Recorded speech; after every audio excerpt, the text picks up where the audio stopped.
Hello, everybody. My name is Bojan, and I am the CTO and co-founder of the Archipelago Metaverse. We are a gamified metaverse on Solana, but today I'm not going to talk about our project. I'm going to talk more about the metaverse industry and to give you a top overview of what are the challenges that the entire industry is facing and what we should do to overcome it. First, I would like to start with the revolutions in our history, and I want to talk about the technology and the human civilization. For example, we were hunter-gatherers for millions of years, and then 12,000 years ago, we discovered agriculture, and that is like the first revolution, technological revolution that we had. Then we spent 12,000 years doing that. This is how it was. Then we spent 12,000 years doing the same thing before we started with the Industrial Revolution. Why I'm talking about this is because the topic of this conversation is barriers on the road to the true metaverse.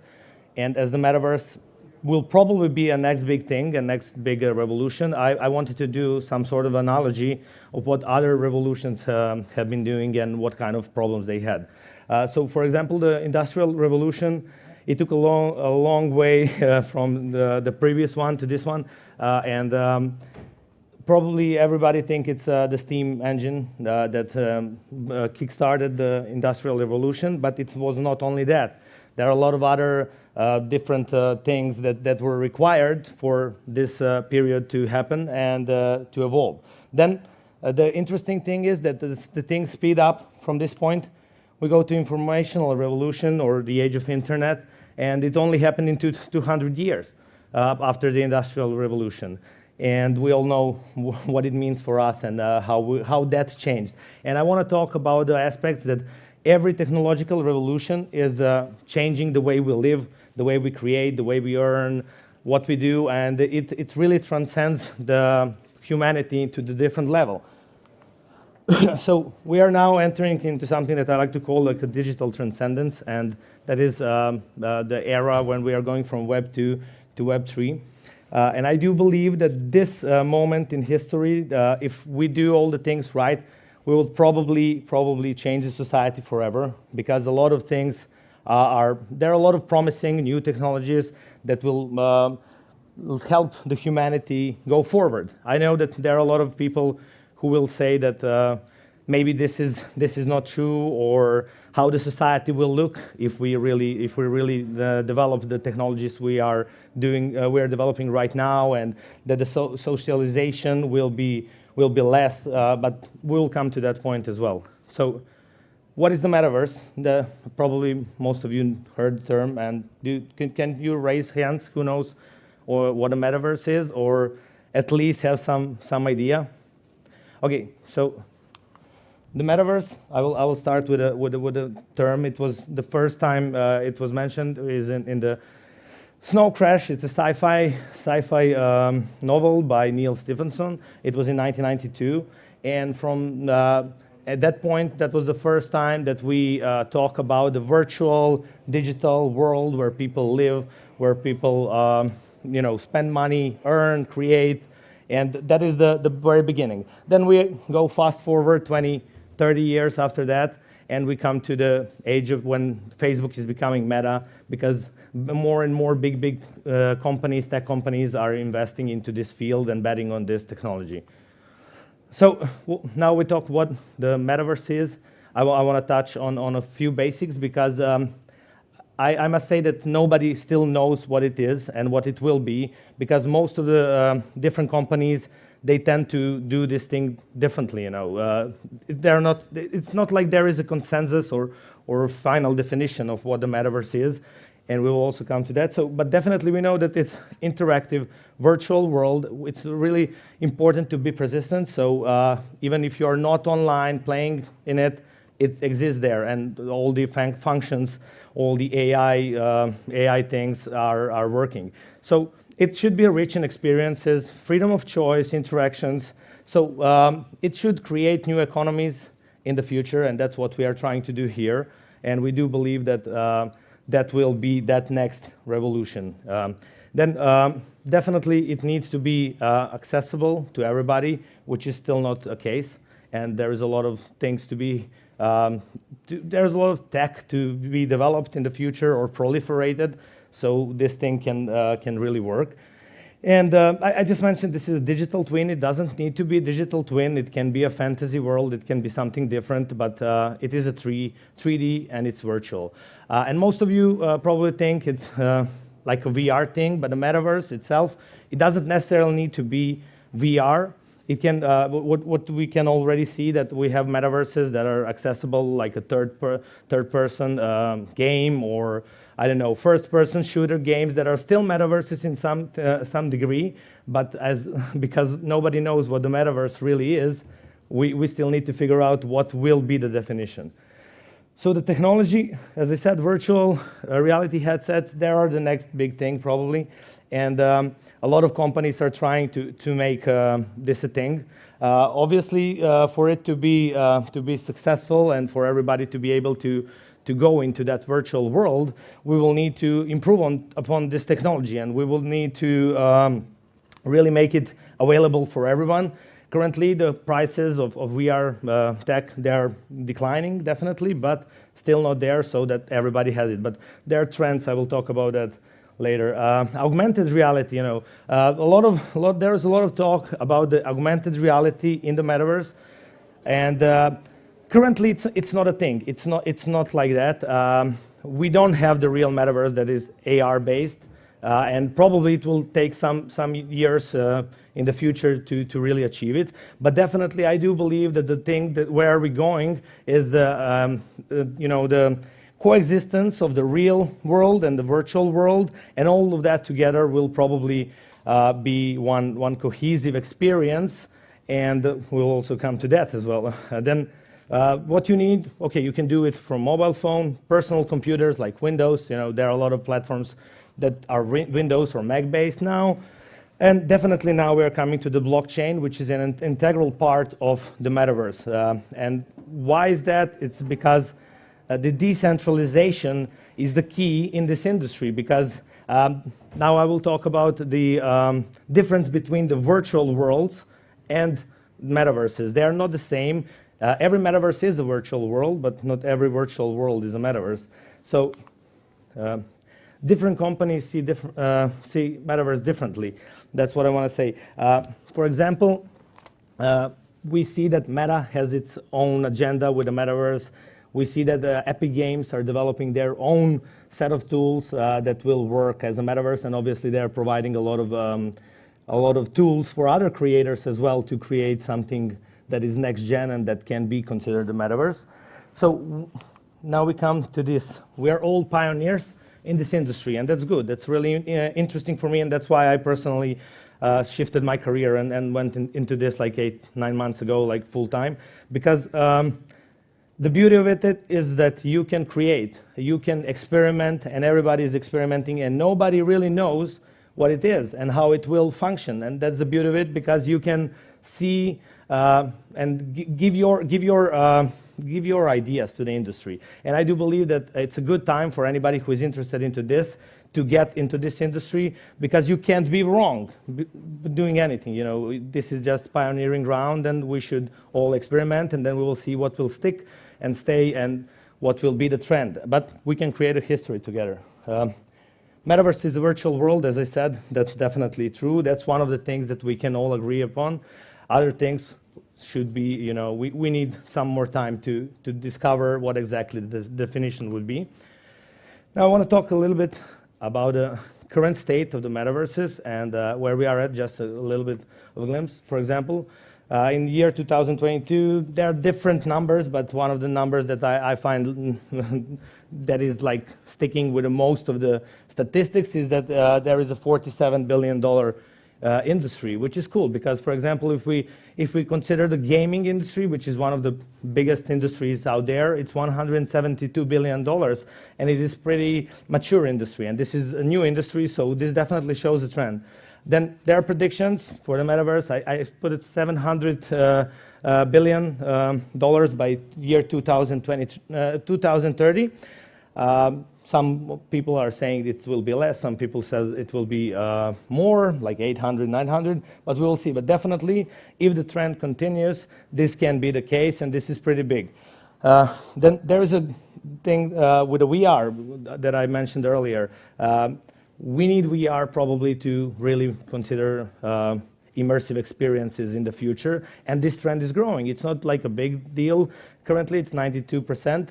Year over year, but that's something, because we didn't have that much growth for a couple of years back, and when VR started as a technology to be proliferated, everybody was expecting for this to be much faster and to evolve much faster. Then the blockchain industry on its own, this is not a correct answer anymore. It's not 1.5 trillion US dollars, but it was before the crash when I was writing this presentation. So probably it's less than this, like 30-40% less. But it's still under over 1 trillion. And definitely, as I said, biggest companies are betting on this, so there is enough money for everybody who want to try to develop something, because getting funding is pretty easy nowadays. And current year-over-year growth of Metaverse is around 33%, but it's going exponentially like logarithmic curve, so it will probably pick up the pace in the next years. Current Metaverse platforms, these are only some of them. Probably everybody from the Ethereum space heard about it, the Sandbox or Decentraland. The third one is Portals on Solana. X Infinity, it doesn't need to be explained. And I put this for Fortnite and Roblox. Maybe some of you might wonder why I put those two, because they're basically games. Yeah, but when we consider what the metaverses are, they have most of the metaverse traits, and they don't have a blockchain component yet, but it's not that you need to have a blockchain to be considered a metaverse. And they are doing some things much better than some blockchain-based things. And we should learn from Fortnite and Roblox. For example, Travis Scott had a concert in Fortnite, and it was cool. We are also doing something with our project as well for the events. And those are the things that will make a metaverse explode even more, because the immersion is the key. Then current technology, as I said, VR, AR, but in a lower amount, it's still not there. Blockchain, obviously, we need blockchain because of a decentralization, because you can have the ownership over your land parcels or some assets, so that is cool. And for example, the gaming industry should also take this, because all the microtransactions in the gaming industry, they should be on the blockchain, but there is still a big opposition to that. That's one of the barriers, and we are trying to solve that as well. Next-gen game engines, I mentioned Epic Games and Unreal Engine 5. It's one of the good tools for developing, because it's opened the new world through Nanite and Lumen technologies. So now we have like virtual worlds that look identical or maybe even better than real experiences, and still you can run it on a low spec PC or even through pixel streaming. Now we come to this. This is a key. One of the keys, I will mention that later, is the ease of use. If we want to make this mainstream thing, we need to really make it easily accessible to people. And obviously, for mobile phones and computers, we want to have our access to the metaverse everywhere. So those are the current technologies. Metaverse-ready industries. These industries are the industries that are the easiest ones to convert and bring into the metaverse. We started with the fashion, because obviously that is the industry currently with the most traction up to date. Then art, obviously NFTs, you can NFTize whatever you want, and it's going to work through the blockchain and be available in the metaverse. For example, there are a lot of projects doing galleries that are metaverses, but they're not like full metaverse yet. But that's one of the things in this industry. Then you have entertainment and gaming. Obviously, that's self-explanatory. Entertainment is the key, and the gaming industry is the key to all the development in the IT for the past 20 years. Education, that's good, because we can easily convert educational and promote videos and experiences to something that is immersive, and a lot of companies are already doing that. It's not necessarily a metaverse, but it will be a part of the metaverse, because it will be the part of the persistent world, 3D world that you can immerse in.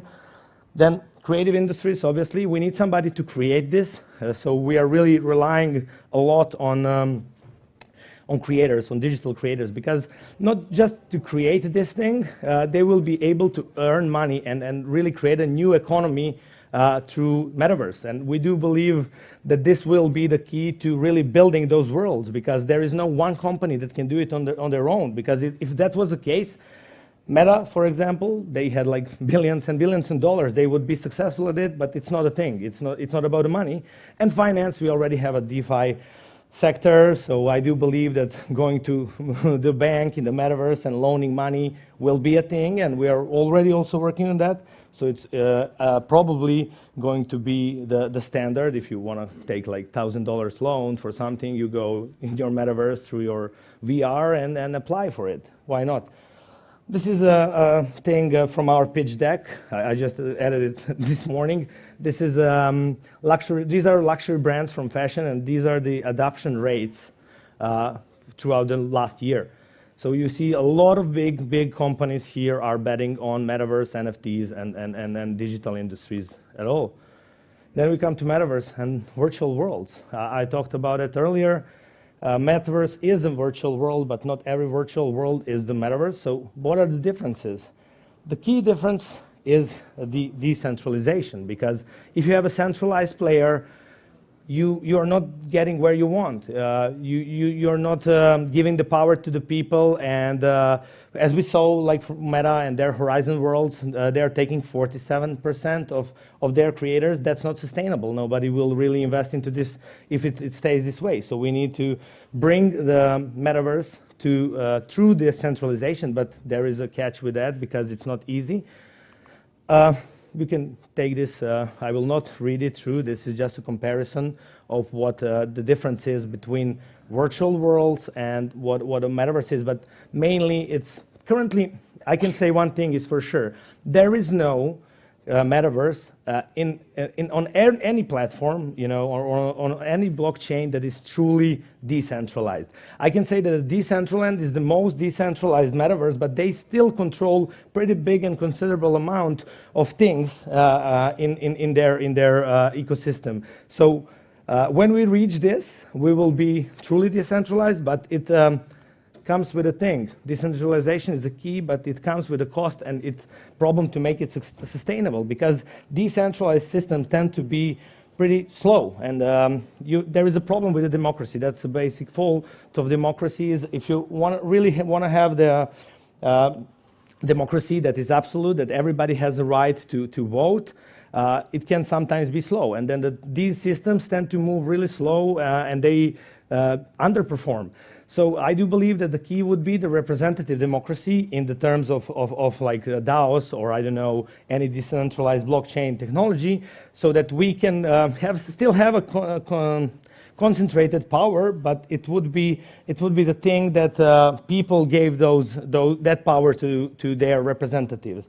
And that's the thing, because the Metaverse at this moment, they can't be fully decentralized, because otherwise those companies would not be able to really build fast enough to make these trends work. So the technology, that's what I was also talking about. Technology, we're still not there. There are a lot of things that need to be enabled. And for example, Meta, I'm always talking about them because they're like the biggest player now, but they're underperforming really a lot. They said that they don't know when the technology will be ready. And what is the problem? GPU and CPU limitations. If we want those worlds to be immersive, if we want to really have a nice reality-like thing, we need this to improve. It's pretty good now. It's pretty good, I can say, but we still need. Then persistence is the key. This is one of the biggest problems. You know, you want the world of 10,000, 50,000, 100,000 people at the same time. It's not possible at this moment. That's why you have a war zone that has like 100 players, or any other game that is a massive multiplayer game that has 100 players. But the good thing is that, for example, Rockstar Games with GTA 6, they just patented a new technology for this. It is something similar to Unreal's engine, partition system, but they do it for the players. You have a persistent world that is divided into multiple small sections, and basically every single section is a separate server. So when you're driving a car or flying a helicopter in the GTA 6, it's still not out yet, but when you're doing it, when you're transferring from one to another cell, you're basically seamlessly and frictionlessly changing the server. That's one of the things that we need to improve on. It's still a proprietary technology, but I do believe that Epic Games will do something or similar, and it will be a key for making big worlds really big. Then proliferation of VR. I'm coming back to VR. We need that technology. We need it to be efficient. We need it to be really accessible to everybody. We need it to be cheap, and we need to be available. Just you can go and buy it, and like the mobile phones. They were expensive, and then they became less expensive and less expensive. Now they're the most expensive ever. But no. And then 5G, because all of this data needs to go through something, obviously. And I know that nobody here probably likes 5G because it's like a conspiracy theory, but definitely the current throughput of the internet is not good enough for what we want to do. You want to really have that virtual world that is similar to the real world, and you need it not to lag. So we need this. This is some kind of 5G or any other new standard that will allow this. And then we come to tactile responses, and that's feeling in the metaverse. That's the next thing, because obviously there are some developments in this field, like the gloves that you can touch and feel. We're probably expecting some entire suit in the years to come. So if anybody watched the upload from Amazon Prime, that's something like that. That kind of technology is in the workings. And these are the key concepts to be improved, but this is not only for the metaverse. This is for the entire blockchain, Web3 technology. We need technology, as I said. We need next-gen engines, hardware, security, better technology, better hardware. Privacy issues. This is the hot topic in anything that is concerned to the blockchain, because basically we don't want to do the mistakes that Web2 did. We need to improve upon this, and we need to see and find the consensus about the privacy. Decentralization, again, we need it better, but it's always like, for example, Ethereum, Solana. That difference. Ethereum is decentralized. It's better, but it's low. The fees are high. There are problems with the chain. Then you have a Solana, for example. I'm talking about Solana because we're working on Solana, but there are other chains as well.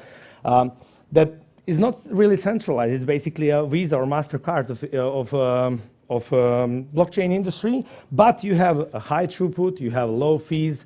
So there must be a balance between those two things.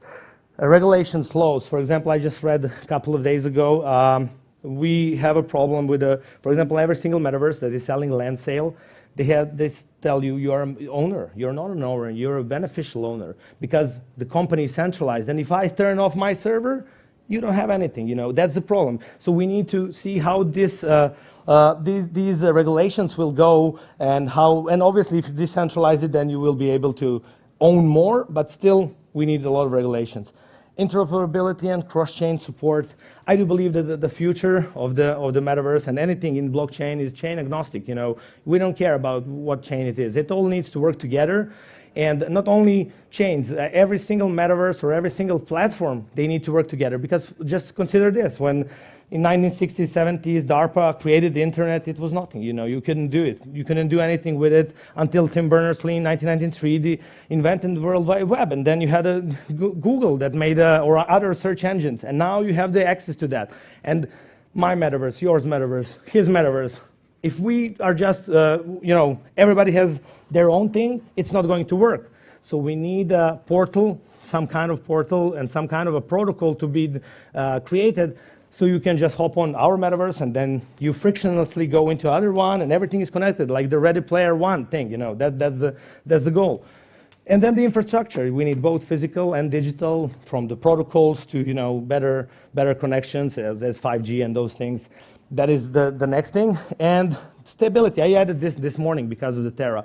We need stability of the entire blockchain industry. We want it to be safe and sound, and we don't want these things to happen anymore. Otherwise, it will damage the industry in the long run, and we are going to reset like 10 years of work, and then we try to make it better. Mass adoption. What about mass adoption? When we can expect that? That's a good question. How we do it? Education. Educate people what this is. We know that everybody in this room, we are like 0.0001% of people who really knows what this is all about. We need people to understand what the blockchain is, what are those new technologies. Then chain agnostic approaches, as I said, we don't care what the chain is, we don't care what the technology, it just needs to work together.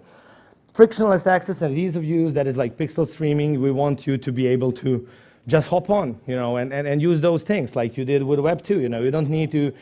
Obviously, you will need, if you want to have the better immersion, like VR or tactile suits, that's cool, but we want this to work from your phone. Just go there, do your stuff, do something, then when you come home, if you want to immerse yourself better, you go with something bigger. Then incentives, social and economic, We need to create those economies. So when I was talking about a creator economy, about the gaming industry to merge with this, that's what we need. We need people to really live this life and make money out of it and do something, create the economy of this. And social, obviously, we want to interact. We want to feel good in the metaverse. So this is one of the things. And then we have a risk mitigation thing. Well, about a human de-evolution, what are we doing?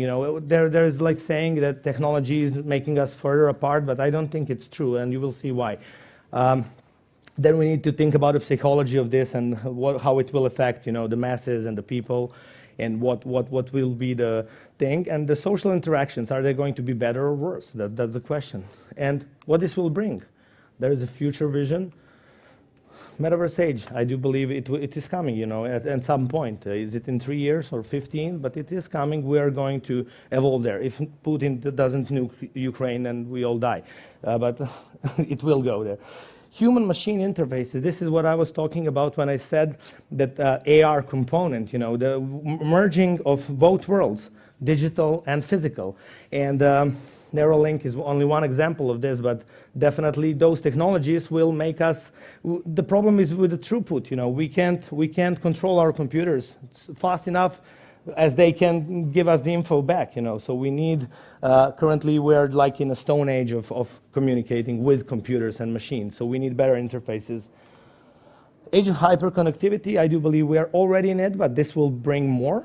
We'll be even more connected. It will be like now, currently you can turn off your phone, but I do believe in the future, this is frightening for somebody, but I do believe that's where we are going, is going to be everybody's connected all the time, 24/7, even more. And when you sleep, it will record your dreams. You will be in the metaverse or any digital thing. So this is a good and bad thing for somebody. But we need those privacy laws, so you can turn off and nobody listens to you at this moment when you don't want it to. And then metaverse economies, we already have something. Those are like NFTs and blockchain. But I do believe that we need to create new things in the future and make it sustainable. And Brave New World. This is just like I like the title, but this is something that we can expect. And obviously, we in our archipelago we don't like this. We don't like cartoonish style. We are doing it fully realistic because I do believe it will be the way forward, not like this. And the conclusions, technology is neither good or bad. It's how we use it, and it will be also with the metaverse as well. New incentives always create new economies, and we do believe that if we realize this dream, we will be able to really change the way how we work, how we live, and how we interact. Technology is always it must go forward, We need to work on it, and that's the next step. Age of interaction, connectivity, I already mentioned that. And I do believe one really important thing with the blockchain at all is that it's bringing a lot of value to some communities that are not touched by like regular banking or, I don't know, some connectivity things like Africa. Africa is a good example of this, They have like 2 billion people that are unbanked at this moment, and DeFi is providing banking services to them. For example, they're jumping off one one revolution to and jumping into the new thing. You know, like you have in Africa, you have a lot of people that never had internet, that never had like normal technology, they didn't have banking, and now with the blockchain technologies and like Starlink or something like that, it's being proliferated, and those people are getting access to some kind of equal share of this industry, and this is really good. We worked a lot with African people. They have really smart people there. And I said I will come to the social thing of this. Everybody says that the technology is dividing people and that we are not interacting because everybody's watching on their phones. But this is the picture from 1926 or something like that. There were no phones there. We still didn't talk to each other. We watched we read the newspapers. And that's it. Thank you very much. I don't know if I was fast or not. If you have any questions.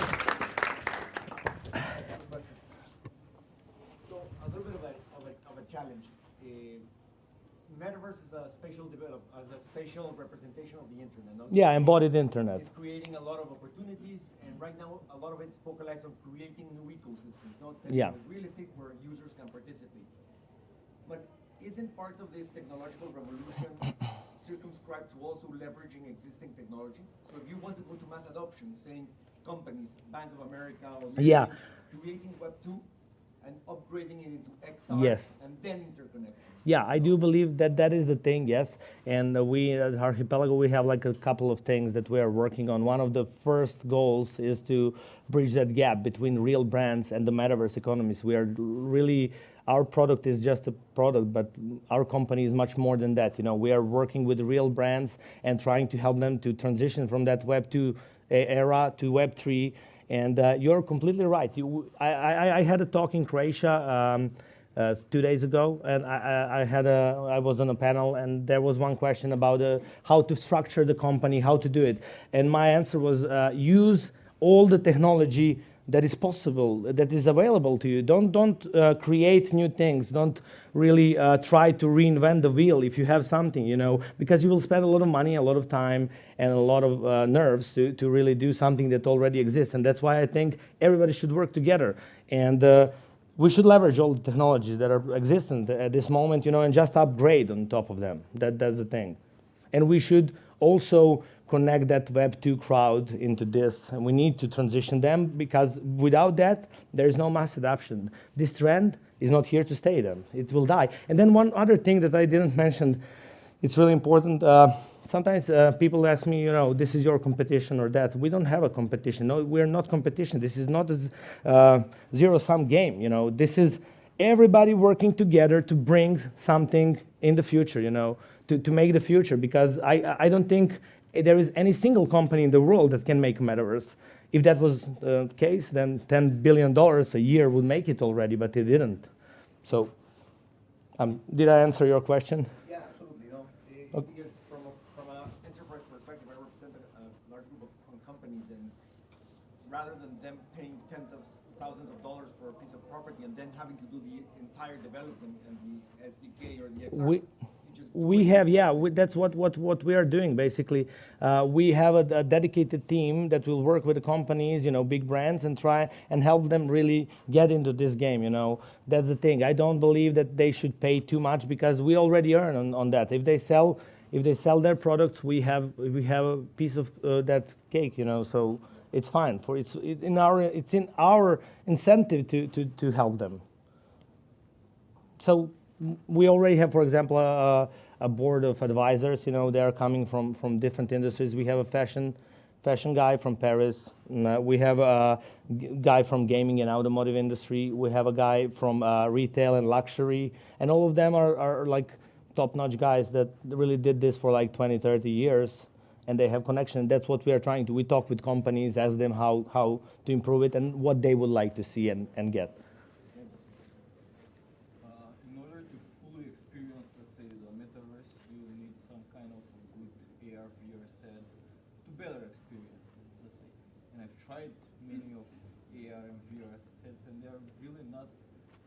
No. They're not getting there. I mean, they're a little bit cringy, let's say. And I don't see with this current technology and development in that area that we are going to see AR or VR sets in mass adoption. No, it's not going to be like that. Yeah, we need a lot. This, and other thing, most of those headsets are really not good for people, let's say, with bad eyesight or that are wearing glasses. So until we get the technology to be like a normal glass, let's say, or maybe lenses that can create No, definitely experience, AR. I cannot expect like a mass adoption for this industry because it is not there is no it's not comfortable to use it. Let's say, and plus the prices should really drop in order many people to come to this industry. And one more thing, I just want to know your thoughts on this. And one more thing, most of these metaverses, I mean, they're like Minecraft. They are not really the experience. There is not, let's say, wow. No, yeah. Metaverse and like I'm impressed. I want to stay there. No, that is completely true. All of the things you said, yeah, that those are the barriers. That's why that's the name of the presentation. You know, there are barriers, and we need to solve them. You know, we need to really change those things. Definitely, the technology, as I said, is the key. It needs to improve. And about that, that's why I don't think, for example, I can say that this is under NDA, but I will try to. There is a big brand in the world, really famous. They declined Decentraland and the Sandbox because of that style, because of that voxel-based style. It's not a thing. They don't like it. You know, they want to present there. And our metaverse is luxury metaverse, so they're talking with us, for example. I can't disclose who they are, but that is one of the problems, you know, that we need to solve. We have, for example, with us, we have an agreement, the contract with one architectural firm from Spain. They, for example, have our signature collections, and they will NFTize their assets, and you will be able to use them in our metaverse. We will see if we can also swap those assets to other projects if they want to collaborate. But that's one of our goals, you know, to bridge the gaps between all the players in the industry. So you mentioned Roblox, and I have two kids, 9 and 7. They are both in Roblox all the time. They are super rich there. Do you think one day they will be able to cash out this money? It depends. It depends really if the Roblox makes this on the chain, you know, and maybe launch their coin, and then you will be able to do it. But that's the thing. That's the creator economy. That's the thing. What we are talking about. We want gaming industry to merge with this, but they're reluctant to do that. They don't like it, you know. But when you really consider it, they're like zillions of microtransactions that they're doing. And for example, I buy a skin in Fortnite. I play with it, cool, and then what? What after that? If I don't want to play with it anymore, I just wasted my money. And if it was an NFT, I could have just sold it. You know, that would be the thing. So I hope your kids get rich in Roblox one day. Okay. Any other questions, or we're wrapping up this? Thank you for coming. I'm really grateful because there is a big metaverse talk, and I was like expecting three people here, you know. But you're a great crowd. Thank you.